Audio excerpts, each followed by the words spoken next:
Δεν ξέρω τι να παίξω στα παιδιά, στην αγορά, στο λαύριο. Είμαι μεγάλος με τυράντες και γυαλιά κι όλο φοβάμαι το αύριο. Πώς να κρυφτείς απ' τα παιδιά, έτσι κι αλλιώς τα ξέρουν όλα και μας κοιτάζουν με μάτια σαν κι αυτά όταν ξυπνούν στις 2 η ώρα. Ζούμε μέσα σε ένα όνειρο που τρίζει σαν το ξύλινο ποδάρι της γιαγιάς μας. Μα ο χρόνος, ο αληθινός, σαν μικρό παιδί είναι εξοριστός.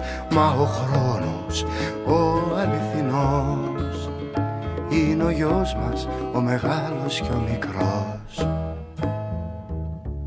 Δεν ξέρω τι να παίξω στα παιδιά, μα ούτε και στους μεγάλους. Πάει καιρός που έχω μάθει ξαφνικά πως είμαι άσχημο παπαγάλος. Πώς θα τα κρύψεις όλα αυτά, έτσι κι αλλιώς τα ξέρουν όλοι και σε κοιτάζουν με μάτια σαν κι αυτά όταν γυρνάς μέσα στην πόλη. Ζούμε μέσα σε ένα όνειρο που τρίζει σαν το ξύλινο ποδάρι της γιαγιάς μας.